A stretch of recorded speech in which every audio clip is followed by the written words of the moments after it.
Graça e paz do Senhor Jesus, muito boa tarde, muito bem-vindos neste 20 de março, início de outono, muito bem-vindos. Deus os abençoe.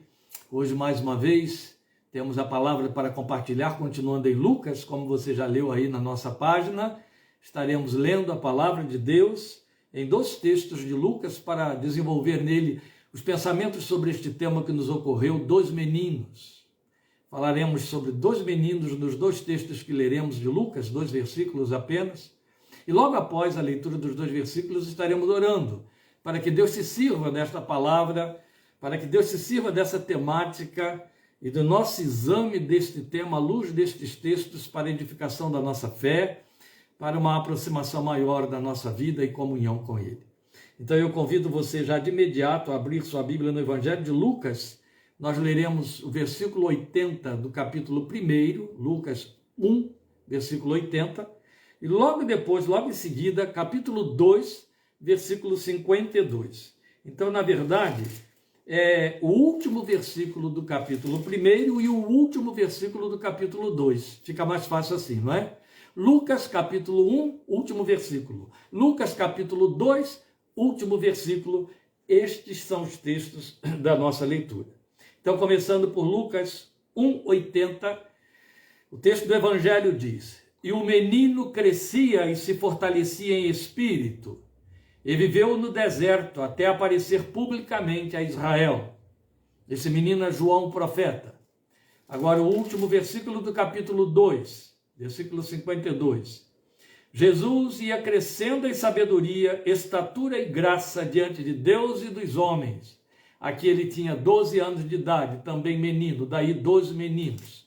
Estaremos fazendo comparação e verificando os contrastes entre esses 2 meninos, comparações e contrastes que têm tudo a ver conosco. Antes da oração, e sabendo que inevitavelmente haverá perda para aqueles que vão chegar com atraso à nossa ministração de hoje, mas que poderão, quem sabe, voltar ao início aí na tela gravada, no que vai para o YouTube depois. O pastor Fábio está aí ouvindo, então ele já vai colocar isso no YouTube, provavelmente logo mais. Com isso eu já estou comprometendo ele diante de todo mundo, coitado. Mas a verdade é que o que eu quero dizer aqui antes da nossa oração é que não especificamente, mas inclusivamente, essa temática e esta abordagem a qual Deus nos tem levado dentro deste nosso exame em Lucas, no Evangelho de Lucas, o Fábio já está dizendo que logo mais ele vai ministrar, vai mandar para o YouTube a mensagem. O que eu quero dizer é que esta abordagem, não exclusivamente, mas inclusivamente, ela tem muito a ver com vidas vocacionadas, com líderes. E eu sei que estão aí, não só agora, a começar pelo pastor Fábio, não só agora, mas a posteriori, também pastor Novaes e outros, ali está a Dijane, e há outros mais, eu sei que vai aparecer em algum momento, ao longo da história de uma semana, a missionária Marília, eles vão aparecer. A verdade é que já aí alguns estão, ali está a Denise, são vidas vocacionadas, vidas que receberam de Deus ministério, vidas que têm ministério a desenvolver. E esta palavra, em especial, os alcança. Mas, como eu disse, não com exclusividade, é inclusive. Mas, sem dúvida, ela tem uma comunicação especial para vidas vocacionadas, vidas chamadas para desenvolver o trabalho e a obra de Deus. Nós queremos, portanto, que muito especialmente esses irmãos estejam muito atentos a estas comparações e contrastes que temos a apresentar no texto entre esses 2 meninos, João o profeta, Jesus o menino, aquele que havia estado no templo. Semana que vem ainda voltaremos a falar nele, querendo Deus, no próximo domingo, Lucas 5. Você vê que nós estamos aí já na 4ª meditação em Lucas, estamos caminhando no Evangelho de Lucas, é assim que Deus tem nos conduzido até este presente momento, e assim continuaremos, enquanto Ele quiser. Vamos orar ao Senhor. Você já tem os 2 textos lidos aí na sua mão, e eles estão escritos aí na nossa tela. Então vamos falar com Deus. Mais uma vez, diante de Ti, com gratidão, eterno Pai, por meio de Teu Santo Filho Jesus, nesta liberdade atraente e surpreendente que nos é dada pelo Teu Espírito, por meio da graça que opera em nós, e nesta oportunidade também que a graça favorece, nos levando a este meio de contato e atraindo a este meio de contato vidas sinceras, vidas que com verdade, com fome, com sede de Ti, com seriedade, separa este tempo para ouvir a Tua voz, a Tua palavra, alguns até mesmo saindo daqui deste momento de meditação para correr ainda aos cultos de suas igrejas, outros voltando a verem depois. A verdade é que são vidas interessadas na palavra dita com propriedade, com verdade, com pertinência, com comprometimento. E glorificamos o Teu nome por isso e ao mesmo tempo rogamos graça e misericórdia para ministrar esta palavra que Tens trazido ao nosso coração, de maneira que, conforme aquilo que consideramos no último domingo, Senhor, ela possa cumprir o propósito do Teu coração, aquilo para o que tem sido enviada ao nosso encontro, e ela cumpra o seu propósito da Tua parte e de nossa parte, levando diante de Ti os frutos de resposta que o Teu coração espera sobre a palavra designada, a palavra empenhada e que vem ao nosso encontro nesta tarde de 20 de março. Pedimos, eterno e bendito Deus, que na graça infinita de Jesus Tu operes conosco e através de nós, e por amor de Teu nome, faças grande o nome de Teu Filho, abençoando a vida de Teus filhos, da igreja que para Te ouvir. Nós Te rogamos e esperando em Ti, por meio de Teu Santo Filho Jesus, para louvor de Tua glória. Amém. Amém. 2 meninos é o nosso tema.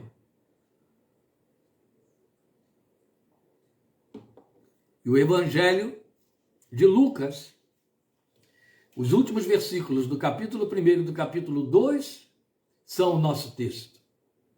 E então vamos a eles.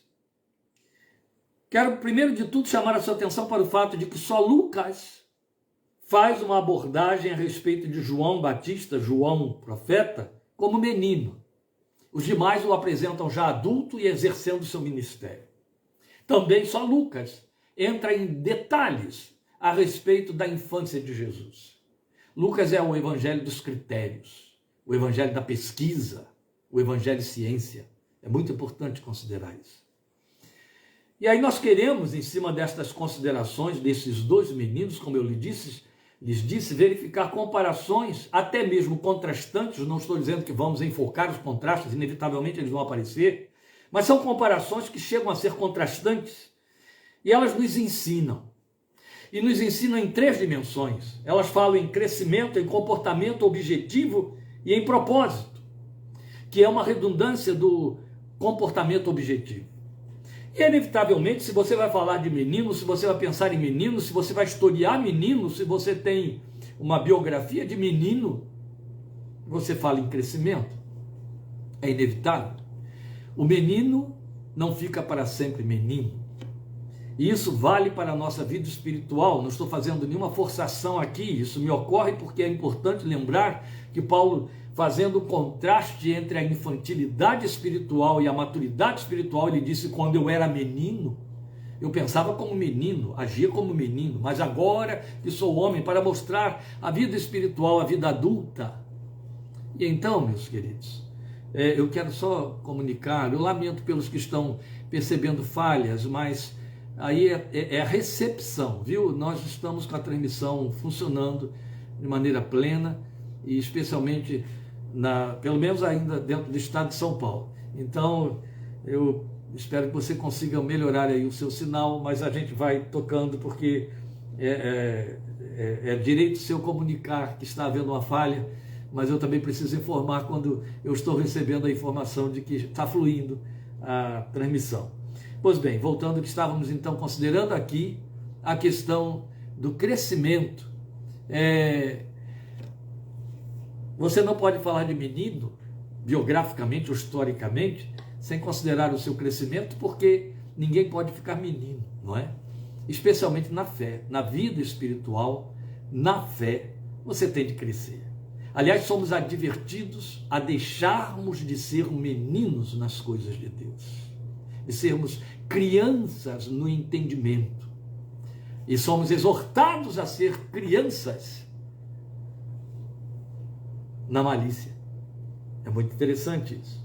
Mas o que eu quero focar aqui é o crescimento desses dois meninos. É o crescimento historiciado e biografado dos dois meninos. João, o profeta, Jesus, o menino. Jesus, o Messias. E nestas qualificações, João designado para profeta, Jesus designado para Messias e chamado como Messias.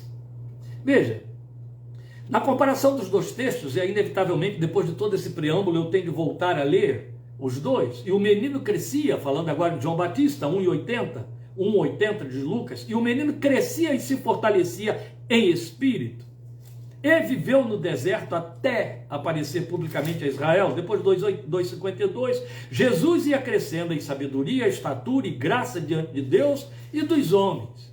Ora, se vamos falar de crescimento, eu quero primeiro mostrar a você as características registradas por Lucas do crescimento do menino profeta. Crescia um profeta, João. Mas observe o detalhe das considerações de Lucas quando fala do crescimento do profeta. E você vai perceber que há uma diferença dessa narrativa quando fala do crescimento do Messias. Olha, o menino crescia e se fortalecia em espírito. Este é o ponto. Primeiro ponto a considerar no que diz respeito ao crescimento. Crescia um profeta. Crescia como? No espírito. Crescia em espírito. Crescia e se fortalecia em espírito. E aí as duas ideias estão mancomunadas, elas estão juntas, elas são interdependentes. Crescia e se fortalecia no espírito. Se você for comparar com a narrativa do crescimento de Jesus, já se destaca este ponto aqui, que parece não ser relevante outra área de crescimento na vida de um profeta para ser relatada. Observe 2,52, Jesus ia crescendo em sabedoria, estatura e graça. Mas quando se trata do profeta, Lucas omite o crescimento em estatura. Mas é um menino, ele tem de crescer em estatura. No entanto, ele está dizendo, ele crescia e se fortalecia em espírito. E aí eu volto à carga para reafirmar o que estamos considerando aqui, que parece não ser relevante, pelo menos não foi para Lucas, outra área de crescimento na vida de um profeta para ser relatada. A área relevante para ser relatada na vida de crescimento de um profeta é crescer e se fortalecer no espírito. Mas forçoso, é claro, é atentar para o uso condizente de palavras escolhidas por Lucas. Já chamei a sua atenção para isso. Ele diz que ele crescia e se fortalecia em espírito. Isso se refere à interioridade do profeta, o seu homem interior. Por isso eu disse que, inclusive, mas não exclusivamente, essa palavra tem a ver com chamados, líderes, vidas vocacionadas. É imprescindível a um profeta crescer e se encher interiormente da força do Senhor. E se você não foi chamado para ser profeta, se você não é líder, não pretende liderar, nunca liderou, você poderia dizer, então essa palavra não tem nada a ver comigo. Tem, você é um liderado. Você tem alguém que lidera você. Você tem alguém que conduz a sua fé. Você tem alguém, de alguma maneira, para cumprir Hebreus capítulo 13, que foi colocado diante de você como guia da sua espiritualidade, guia da sua fé. Ou do contrário, você não é ovelha ou não exerce a sua cidadania de ovelha, o seu estado de ovelha. Entende? Ovelhas são pastoreadas. É muito claro isso em Hebreus 13, 17. Sigam o modelo daqueles guias que terão de responder por sua alma. Isso faz parte da vinculação do espírito de discipulado que forma a igreja, que caracteriza a igreja. Há líder e liderado, há pastor e há ovelhas, há pastora e há ovelhas. Não importa o gênero, mas o que importa é saber que é um líder a quem você ouve e atende. Então fique muito atento para o detalhe de que o seu líder, o seu ministro, aquele que guia a sua espiritualidade, é um profeta. Tem que ser, do contrário está no lugar errado. Ou lidera um título indevido. Ele profetiza para você. Ele abre a Bíblia, ele explica, ele esclarece, ele orienta, ele te aconselha, ele profetiza. Ele é um profeta. Preste atenção que eu vou repetir o que eu vou dizer, porque é muito importante, porque isso põe filtros dentro de você, isso leva você a discernir. E é preciso estar muito esperto, muito atento nos dias de hoje, meus amados. É imprescindível a um profeta crescer e se encher interiormente da força do Senhor. Por isso Abacuque e Davi disseram, o Senhor é a minha fortaleza. Isso não quer dizer que estamos falando de super-homens. Os profetas não são super-homens, eles todos têm pés de barro, são homens antes de serem de Deus, são mulheres antes de serem de Deus. Mas para exercer a função que exercem, precisam ser fortalecidos interiormente, e isso é pelo Espírito de Deus. Precisam dizer com a mesma autoridade com que disseram Abacuque e Davi: o Senhor é a minha fortaleza. Precisam dizer, não para que seja uma mantra, uma magia para funcionar e energizá-los. São os ocultismos da vida evangélica que foram permitidos entre nós. Não é disso que estamos falando de busca, estamos falando de realidade experimental, experiencial. Quando lembramos Paulo dizendo à igreja: quero que todos profetizem, e ele diz isso em 1 Coríntios 14, este tipo de crescimento se impõe sobre nós, aí quer sejamos líderes ou não. Porque de certa forma, e a cada vez que você abre a palavra de Deus, e a cada vez que você ministra para alguém, você profetiza, você é um profeta, você é uma profetisa. Marília apareceu, viu, gente? Eu disse que ela apareceria no meio da semana, já está aí, graças a Deus. Então a palavra também é direcionada a ela é uma missionária, uma líder. Vejam, meus amados, o que estamos considerando aqui é que todos nós profetizamos. Todos nós que abrimos o evangelho, que orientamos alguém, que aconselhamos alguém, que evangelizamos alguém, profetizamos. E o apóstolo Paulo disse isso: quero que todos profetizem. E é fato que, e Pedro, outro tanto, correu atrás para dizer, 1 de Pedro 3,15, estejam prontos para responder a quem quer que seja que lhes pergunte a razão da esperança que está em vocês. Estejam prontos. Isso quer dizer que o que valeu para João, o profeta, vale para mim e para você. Crescer e se fortalecer no Espírito. Crescer com fortaleza interior que só o Espírito de Deus dá. É crescimento, vai ter de ser crescimento, não pode parar de crescer. Isso se impõe sobre nós. Eu vou ser um pouquinho enfático demais esta tarde, em cima desta temática, e a ênfase será esta, a pontuação será esta até o fim, porque este é o propósito da meditação de hoje. Outro tanto, nós acabamos de ver ele narrando o crescimento do profeta, ele vai narrar o crescimento do Salvador, do Messias. Então, se lá crescia um profeta, aqui crescia um Salvador, 2,52, crescia um Salvador. E aí o texto diz o quê? Ele crescia em sabedoria, estatura e graça. Crescia um Salvador, Jesus. Mas aí vem uma questão, não é? Não era Jesus ele mesmo rabi e também profeta? Levantou-se um grande profeta entre nós, estava profetizado como um profeta maior do que Moisés, maior do que João Batista. Eis aí alguém que é maior do que eu, João Batista disse. E olha que o próprio Jesus disse que ele era o maior entre os homens. Mas por que quanto a ele a estatura é mencionada? Se também ele era profeta, por que agora o enfoque de Lucas para o fato de que esse menino, que também era profeta, mas era Messias, crescia em estatura? Ele poderia ter ficado ali, como ele disse com respeito a João Batista, e valeria. Crescia em graça e em espírito, na força do Senhor. Mas ele disse que ele crescia em sabedoria, estatura e graça.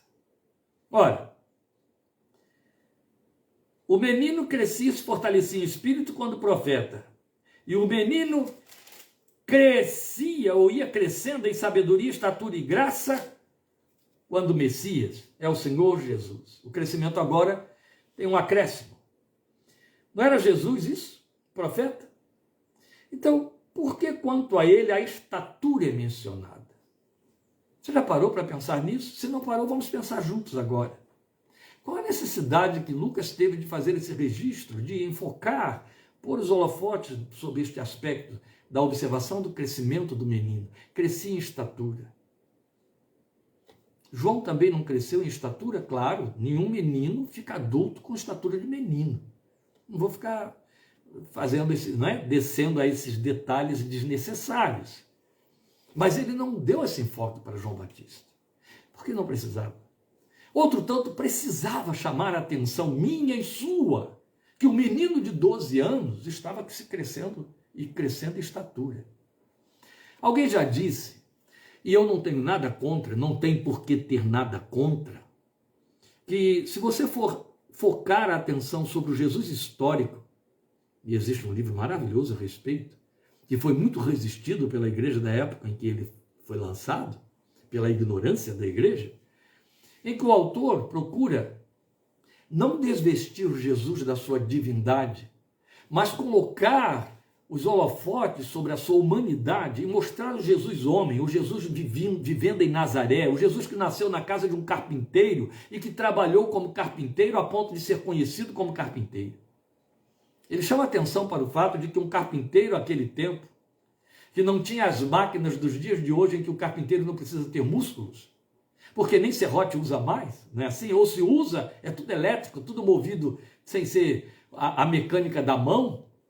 O carpinteiro daquele tempo carregava toras de madeira, tinha de aparelhá-las, cortá-las, serrá-las, bater, quebrar. Isso exigia esforço e ao mesmo tempo esforçava. Era a academia dos carpinteiros. Isso fez de Jesus um homem de vigor físico.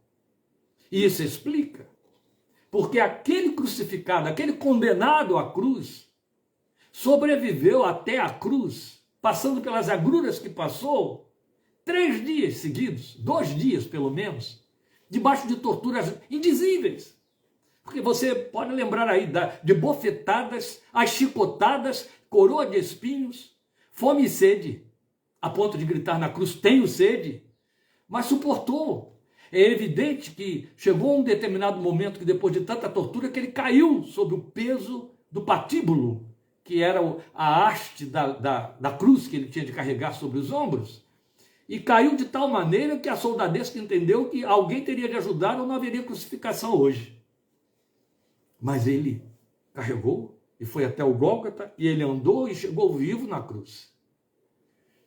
E todo aquele sofrimento pelo qual ele passou e que não era colocado sobre os demais condenados, foi suportado. Não só esse autor de que eu estou falando, que escreveu sobre o Jesus histórico, ele chama atenção ao fato de que ele tinha uma mente muito arguta, mas também tinha um corpo capaz de suportar as suas vigílias, as longas caminhadas, os 40 dias de deserto e de jejum no deserto e por aí. Mas veja, o fato é que a cruz e o seu processo requeriam uma estatura compatível com Isaías 53. Vale lembrar, meus irmãos, e aí eu não posso me furtar de trazer à sua memória o texto de Isaías 53, lendo, que o personagem de Isaías 53, que se manifestou em Jesus, na verdade aqui está uma das profecias messiânicas, Jesus é esse personagem aqui tem que ser muito capaz, tem que ser muito forte, tem que estar muito capacitado a suportar agruras, porque a partir do versículo 3, Isaías diz, foi desprezado e rejeitado pelos homens, um homem de dores e experimentado no sofrimento. Como alguém de quem os homens escondem o rosto, foi desprezado e nós não o tínhamos em estima. Certamente ele tomou sobre si as nossas enfermidades, sobre si levou as nossas doenças, contudo nós o consideramos castigado por Deus atingido e afligido, mas ele foi transpassado por causa das nossas transgressões, foi esmagado por causa de nossas iniquidades, o castigo que nos trouxe paz estava sobre ele, pelas suas feridas fomos curados. E ele vai continuando a falar por aí, para depois dizer, ele foi oprimido, versículo 7, e afligido, contudo não abriu a sua boca, como um cordeiro foi levado para o matadouro, e como uma ovelha que diante de seus tosqueadores fica calada, ele não abriu a sua boca. Com julgamento opressivo ele foi levado, e quem pode falar dos seus descendentes? E por aí ele vai. Por causa da transgressão do meu povo, ele foi golpeado. Foi-lhe dado um túmulo com os ímpios, e aqui ele já vai falar da sua morte, mas veja o versículo 10, contudo foi da vontade do Senhor esmagá-lo e fazê-lo sofrer. E então, você vai ter, no conjunto de todos esses versículos proféticos e descritivos, um personagem que minimamente tinha de suportar uma carga de tamanha exigência, no mínimo. Então, meus amados, nós encontramos a razão porque Lucas vai mostrar que o Messias tinha de crescer em estatura. É importante frisar isso, porque quando ele fala de crescimento em estatura, ele está falando de corpo físico. E é interessante porque Paulo, de quem Lucas aprendeu tudo que sabia, foi dizer para Timóteo que o exercício físico não era muito importante, ou não era tão importante quanto o exercício na piedade.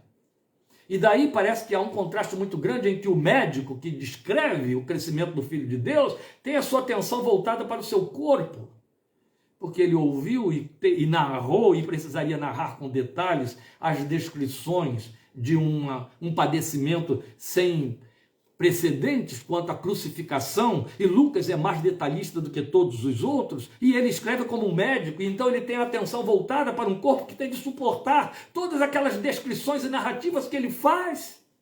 Por isso é que ele toma conhecimento, e certamente ele foi consultar parentes, os que estavam vivos ao tempo da exposição do seu evangelho, para poder dizer, ele diz no prólogo do evangelho que ele consultou, que ele fez pesquisa, para poder dizer ele crescia em estatura. Isso chamava atenção. Muito interessante. Porque a cruz requeria uma estatura compatível com a profecia de Isaías 53. Então a este profeta estava destinada a cruz e os percalços punitivos que acompanhavam o processo que dela fazia parte.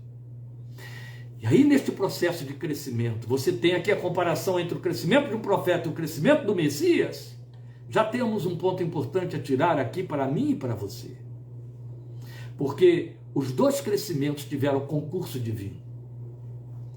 João Batista cresce e se fortalece no Espírito. Jesus cresce em sabedoria, graça e estatura. E quem propicia isto é o Deus que os chama para cumprirem suas funções.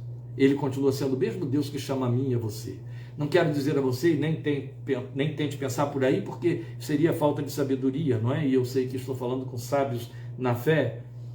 E isso não quer dizer que Deus tem que fazer um investimento no seu corpo físico, coisa parecida. Não, o que eu estou dizendo a você é que aquilo que lhe cabe, que é compatível com a realização do seu ministério, Deus toma seu cargo. Amém? Amém? Você está entendendo? Com a realização do seu serviço e dos frutos da obra que você tem de realizar, mesmo que você não seja líder, mas como crente em Cristo Jesus. Logo de imediato a gente entra no comportamento objetivo que vem em decorrência do crescimento. Há um comportamento condizente e provavelmente totalmente certo, que conduzido pelo Espírito de Deus, que acompanha ou que caracteriza o profeta e o Messias, o menino profeta e o menino Messias. Veja, o texto vai dizer para nós, estou falando de João profeta, em 1:80, que o menino se refugia no deserto. O profeta se refugia no deserto. Ele viveu no deserto, o texto diz aí.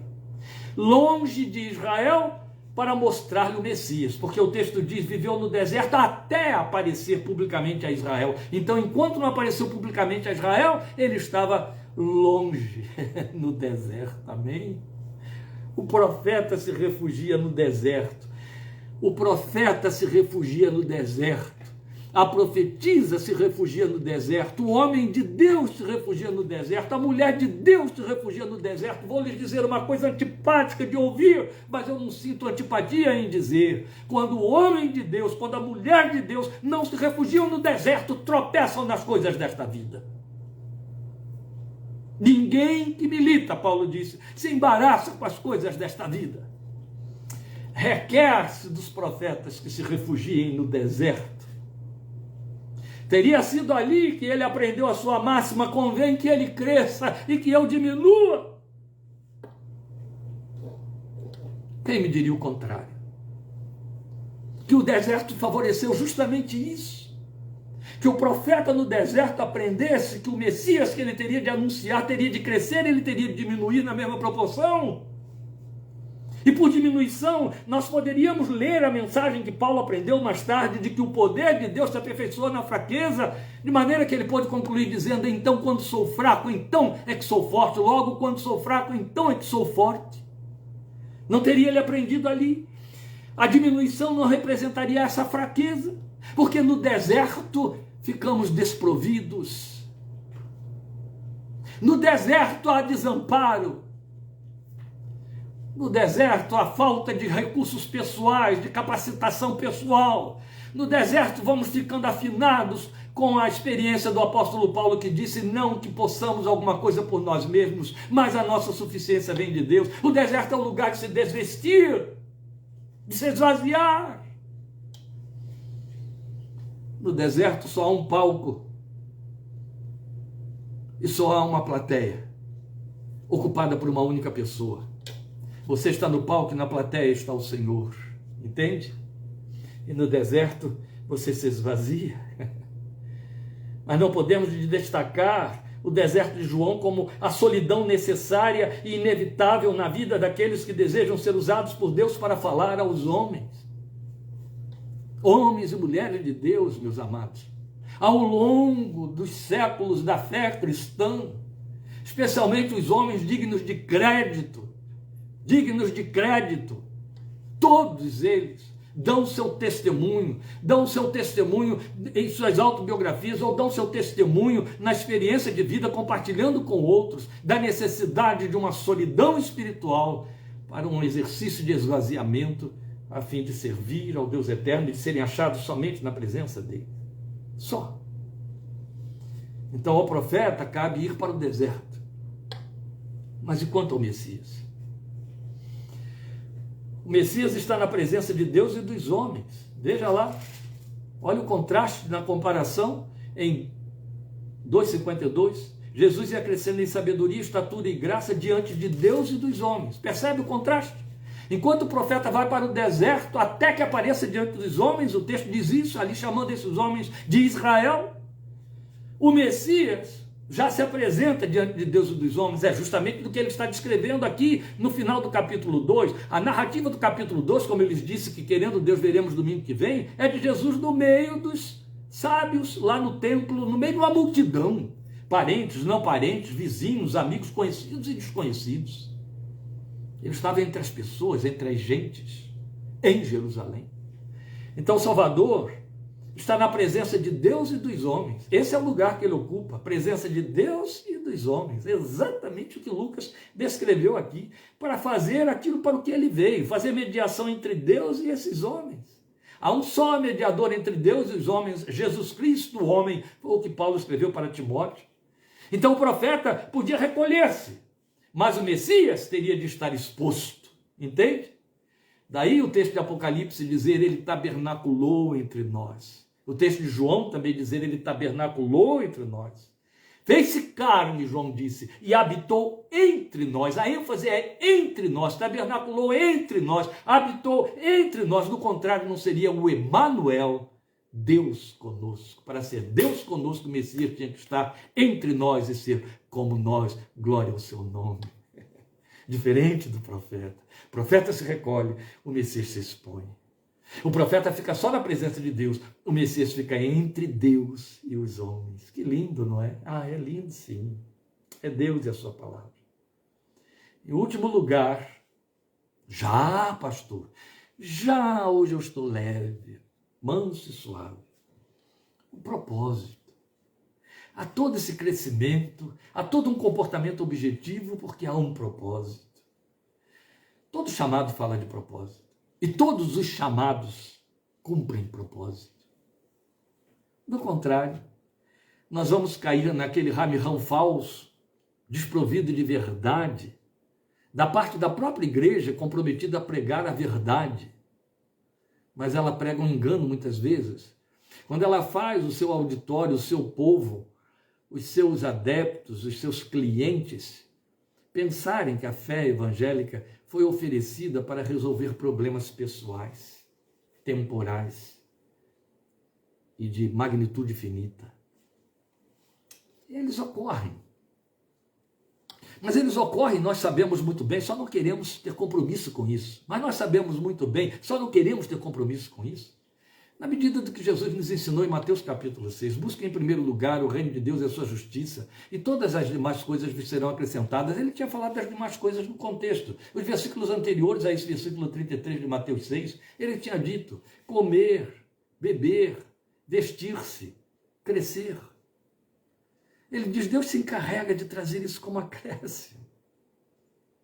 Não os priorize. Priorize o reino e Deus dá o resto. Deus faz conta do resto. E dá conta do resto. Mas é evidente, ninguém quer se comprometer com isso, mesmo porque temos púlpitos facilitadores pregando uma falsa verdade, ao dizer, vem para cá, Deus resolve o seu problema, para de sofrer, vem aqui, a gente ora e está tudo resolvido. Até resolve. Mas os vem aqui não tem essa proposta.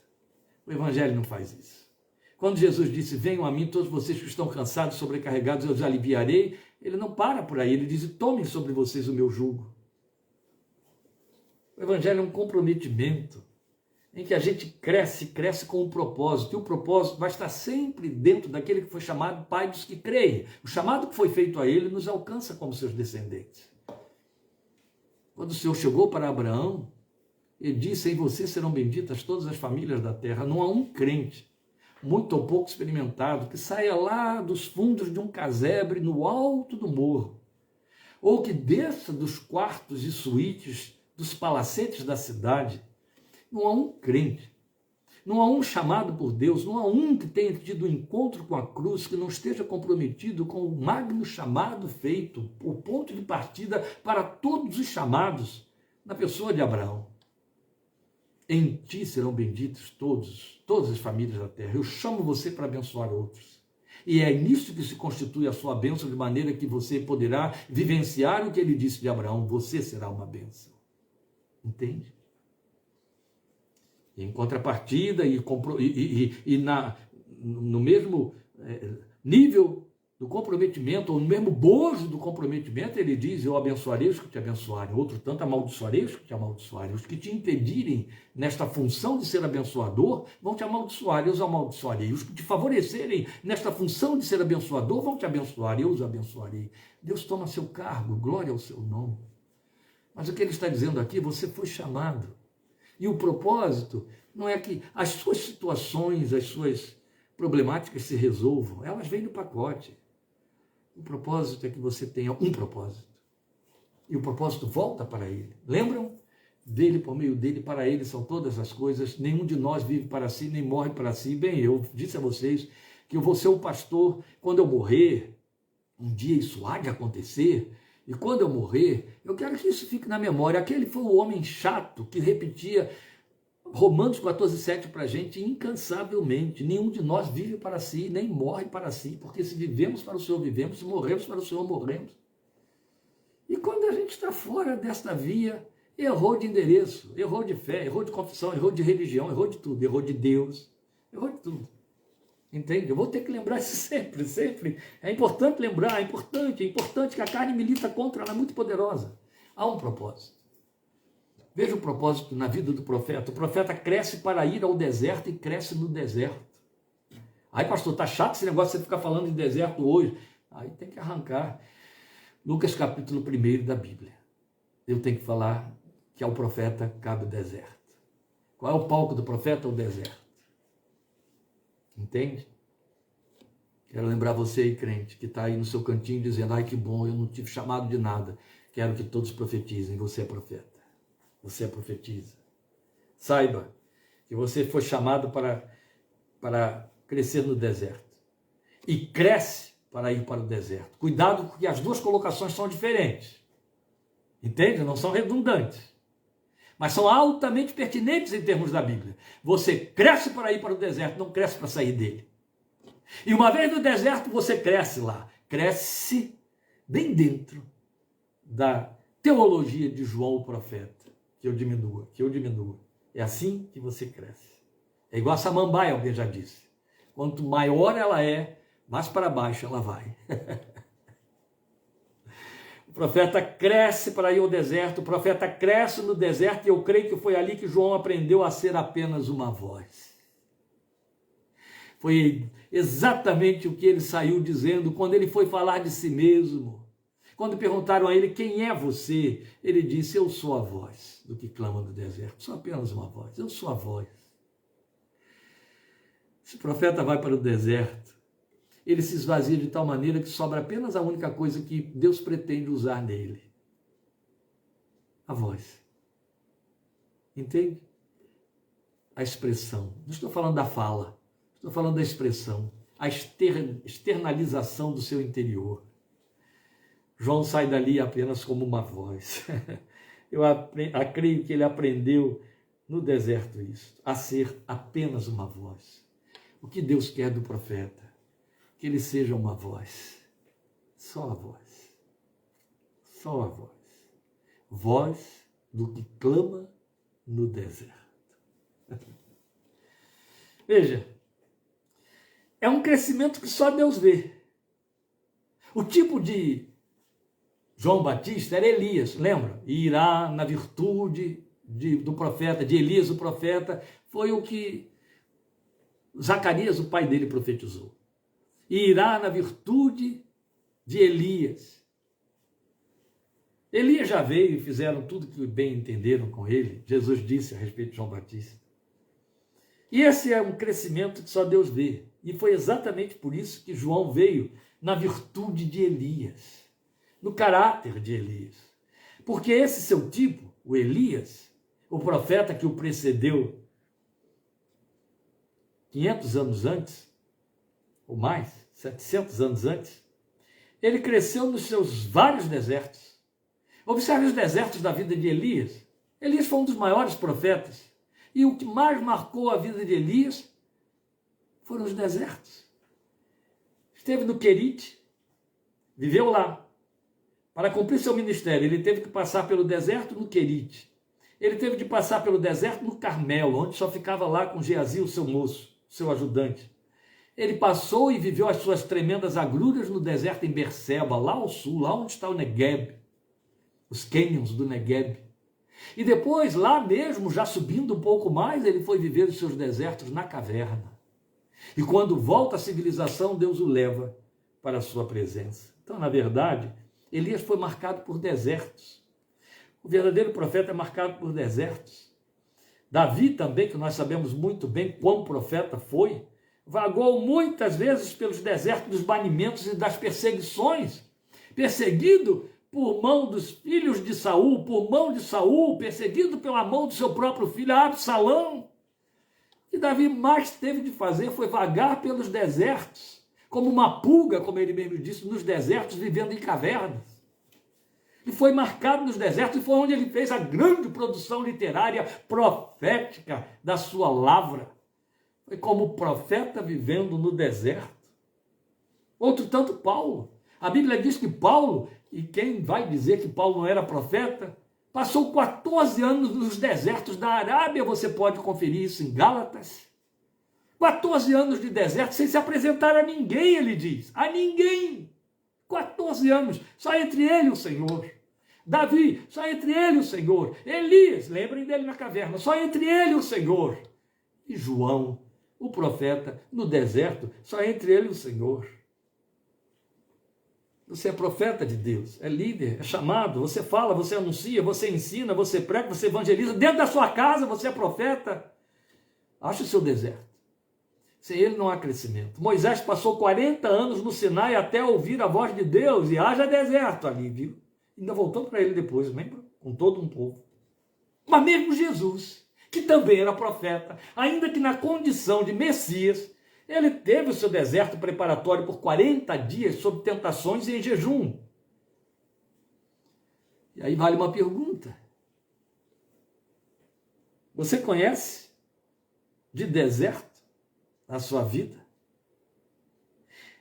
E se sim, qual tem sido a extensão do seu deserto?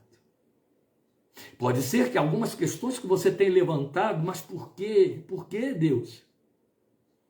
Você esteja obtendo a resposta agora, viu, Lucimeire? Você esteja recebendo a resposta agora.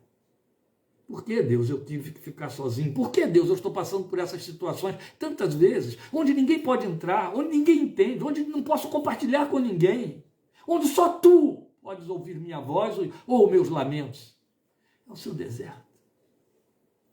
Ele alcança a dona de casa. Ele alcança a secretária no seu lugar de trabalho. Ele alcança o lojista.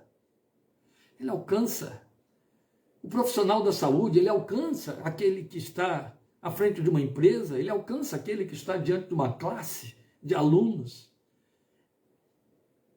Ele alcança aquele que tem de carpir um quintal. Quando ele é um profeta, quando ele tem de ser profeta na sua casa, quando ele tem de ser profeta no seu bairro, na sua família, entre os seus, por ser servo de Deus, por ser serva de Deus. É importante conhecer o deserto na nossa vida. É importante identificar o deserto. Às vezes somos levados para o deserto por circunstâncias e pessoas. Mas Deus está por detrás disso. Jesus foi levado pelo Espírito Santo ao deserto. Elias foi levado ao deserto por atrocidades, ameaças da parte de Jezabel. E Davi, eu acabei de citar os perseguidores de Davi. Moisés para fugir. Foi um deserto de fuga, de esconderijo. O deserto de Moisés, 40 anos, foi deserto de esconderijo. Até que prescrevesse a sentença que havia contra ele lá no Egito, porque havia matado um egípcio. Oh, meus queridos, não importam as circunstâncias. O importante é saber atravessar o deserto e sair dali sendo uma voz. Uma voz. É no deserto que se adquire a autoridade e o poder para ser uma voz. Amém? Agora o Salvador cresce para Deus e cresce para os homens. É o que você vai ter aí em 2,52. Jesus ia crescendo em sabedoria, estatura e graça diante de Deus e dos homens. Olha como Lucas é preciso na sua narrativa, porque o Salvador tem de crescer para Deus e crescer para os homens também. Não é somente para Deus, também para os homens. Para Deus cresce em obediência, está escrito em Hebreus 5,8, ainda que sendo filho, aprendeu a obediência por aquilo que sofreu. E é evidente que o texto se refere aos momentos do Getsemane, mas o simples fato da encarnação fala da obediência do Filho de Deus, que não teve por usurpação o ser igual a Deus, esse era o lugar que ele ocupava, mas assumiu a forma humana e depois em forma de homem assumiu a forma de servo, e uma vez na forma de servo assumiu o lugar da morte e morte de cruz. Isso fala de obediência, isso fala de subserviência, de se colocar a serviço de. Então Jesus cresceu em obediência, isso é muito fato. Mas para os homens, como foi que ele cresceu? Ele cresceu em identidade, ele cresceu em identificação, e aqui a palavra identificação se sobrepõe à identidade. Ele se identificou, entende? E ele teve identidade humana, mas para ter identidade humana ele se identificou com os homens, fez-se carne, e o verbo, o Logos, se fez carne para os homens. O Filho de Deus cresceu em identificação. Hebreus 4,15 diz isso para mim e para você, mas há mais do que isso. Não temos um sumo sacerdote que não possa compadecer-se das nossas fraquezas, mas sim alguém que, como nós, olha a identificação, passou por todo tipo de tentação, porém sem pecado. Glória a Deus. Mas quando a Bíblia me diz que o Filho de Deus cresceu diante dos homens, e aí eu estou dizendo que foi uma identificação reforçada por Hebreus 4,15, meus amados. Quero chamar a sua atenção para o fato de que Jesus, para ser o Emanuel, tinha que fazer identificação com indivíduos e povos. Esta é a razão porque ele vê uma multidão que está se acotovelando em busca do curandeiro, quando ele aparece ali como aquele que realiza milagres e diz: vejo os homens.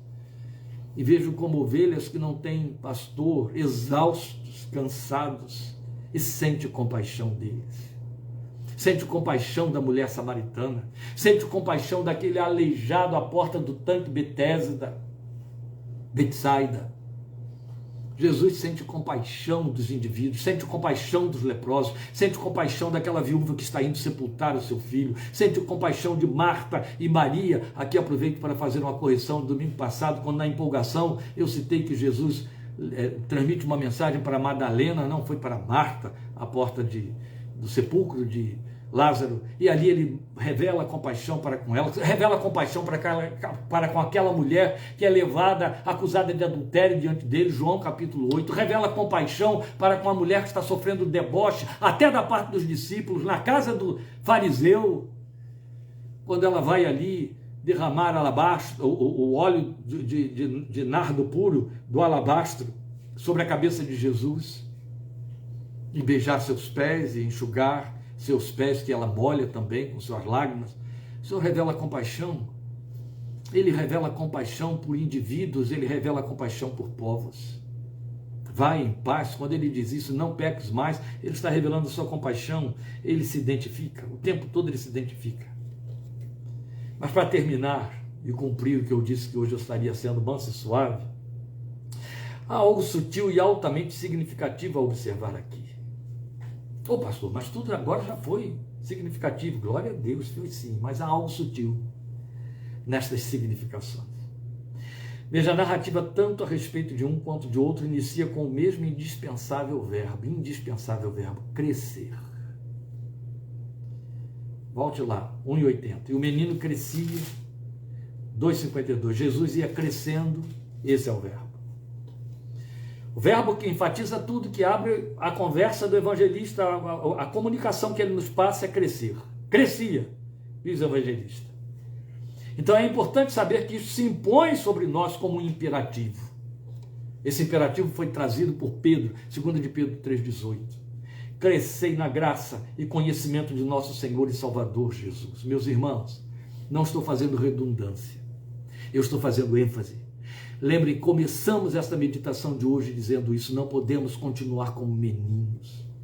O autor de Hebreus faz uma queixa à igreja dizendo, a esta altura vocês já deveriam ser mestres, mas estão como crianças. Paulo faz um lamento profundo, condenatório à igreja de Corinto, dizendo, a esta altura eu não posso falar a vocês como mestres, mas falo como a crianças, porque vocês não cresceram, são carnais. E quando você fica reduzido à infância espiritual, você se carnaliza. A carnalidade é própria da infância na fé. E esta é a razão porque precisamos amadurecer, precisamos crescer, e a Bíblia fala desse amadurecimento, muito especialmente em Efésios capítulo 4, chegaremos lá nos estudos, através das minutas, no tempo certo de Deus, quando chegarmos a Efésios 4, mas é importante que você atente ao fato de que há um imperativo sobre mim e você, que eu acabei de citar, 2 de Pedro 3,18, crescei na graça e conhecimento de nosso Senhor Jesus Cristo. É evidente que quando ele vai para o outro substantivo, ele põe o verbo em oculto, crescei na graça e crescei no conhecimento de nosso Senhor e Salvador Jesus. Por isso é que Paulo vai dizer, eu citaria esse texto, que chegaremos lá no tempo certo, em Efésios 4,15, antes, seguindo a verdade em amor, cresçamos em tudo naquele que é a cabeça, Cristo. Cresçamos em tudo naquele que é a cabeça, Cristo. É preciso crescer em Jesus. Você sabe, não é? Que uma faceta da igreja, e instilada por essa necessidade que o ser humano tem desde os dias de Eva, de ter fenômenos para se sentir importante. O homem quer apenas os efeitos milagrosos de Jesus, o poder fenomenal. E muitos correm atrás disso. E aí adquirem muito de carisma e ficam pigmeus no caráter. E carisma sem caráter é escândalo, é blasfêmia. Mas a verdade é que há muito do caráter do Filho de Deus, e a Bíblia fala disso textualmente, quando diz que crescemos na imagem do Senhor, e o Espírito concorre para isso, em 2 Coríntios 3,18, que é um texto que inclusive parece que acompanha, né, as mesmas referências aí do texto de Pedro. Mas a verdade é que nós sabemos que crescemos na imagem do Senhor, e Paulo vai dizer em Efésios capítulo 4, versículo 13, que todos nós devemos chegar à estatura do Filho de Deus. Então é crescer em tudo, como ele disse em 4,15. Crescer em tudo naquele que é o cabeça. Tal como Pedro também disse que nós devemos segui-lo como modelo, o Filho de Deus. É crescer na sua capacidade de perdoar, no seu amor, na sua compaixão. Crescer na sua santidade. Crescer na sua entrega. Crescer, crescer e crescer. Então é relevante pontuar isso aqui, meus amados, porque mesmo os filhos de Deus empenham-se e envidam muito esforço e dinheiro em direção a crescer nos negócios, na intelectualidade, no empoderamento, palavra que está aí em máxima, não é? em manchete, nas áreas de destaque. Muito dinheiro, muito esforço, muito empenho, cursos de coaching e outras coisas mais, altos investimentos para crescer. Nas áreas de business, na intelectualidade, áreas de destaque, em busca de um lugar ao sol, de um nome, de privilégios, etc. Os pais, crentes, super investem na vida de seus filhos, querendo que eles tenham o melhor nome, altos nomes, grandes posições, destaque. E nem sequer se dão ao fato de que há uma outra área que precisa crescer mais, a ponto de ofuscar aquelas. Mesmo líderes Investe em autopromoção nele e nos seus grupos. Sua autopromoção. Mas esses pouco ou nada se fazem na busca da única direção que a palavra de Deus aponta, que é crescer na graça e no conhecimento do Senhor Jesus. Esta é a direção, Cristo. A trilha é a graça e o conhecimento dele. E o método é João, o profeta, quem ensina. Que eu diminua e ele cresça. Amém? Este foi o nosso grande desejo e cumprimento do que Deus pôs em nosso coração de compartilhar esta palavra com você esta tarde. Que ela se grave fundo no seu coração, que ela lhe sirva de alento, de norte, de resposta, que ela seja profética para a sua vida espiritual. Lembra você, quarta-feira, Efésios, parte 9. Estaremos 8h30 da noite, aguardando os irmãos para crescer na graça e no conhecimento de Jesus. Amém? E até domingo para aqueles que não estarão conosco quarta-feira, em nome do Senhor Jesus. Deus te abençoe, te fortaleça. Obrigado por sua atenção, sua participação. Que a graça do Senhor Jesus te cubra e te proteja, te guarde a você e a sua família ao longo de toda esta semana. Estejamos orando mutuamente como a Bíblia manda. Orai uns pelos outros. Amém? O Senhor te abençoe, guarde, em nome de Jesus. Amém.